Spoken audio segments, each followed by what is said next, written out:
কাতারের দোহায় ইসরায়েলি হামলার জ্যেষ্ঠ হামাস কর্মকর্তাদের বেঁচে যাওয়ার কারণ হলো হামলার কিছুক্ষণ আগে তারা ফোন ছাড়া সভাকক্ষ থেকে বেরিয়ে অন্য কক্ষে চলে যান। আরব সূত্রের বরাত দিয়ে ইসরায়েলের হায়ম সংবাদপত্র একথা জানিয়েছেন। কাতারের দোহায় ইসরায়েলি হামলার কিছুক্ষণ আগে দুপুরের নামাজ পড়তে তারা ফোন ছাড়া সভাকক্ষ থেকে বেরিয়ে যান।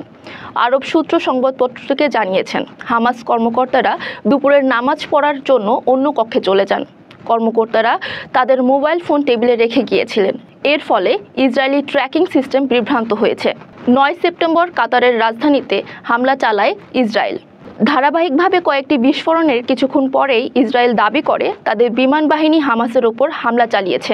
কাতারের প্রধানমন্ত্রীর উপদেষ্টা এবং কাতারের পররাষ্ট্র মন্ত্রণালয়ের মুখপাত্র মাজেদ বিন মোহাম্মদ আল আনসারি এই হামলার দায় ইসরায়েলের ওপর চাপিয়ে দেন। আমিরাতের স্বরাষ্ট্র মন্ত্রণালয়ের মতে দেশটির নিরাপত্তা বাহিনীর একজন সদস্য নিহত এবং আরও বেশ কয়েকজন আহত হয়েছেন।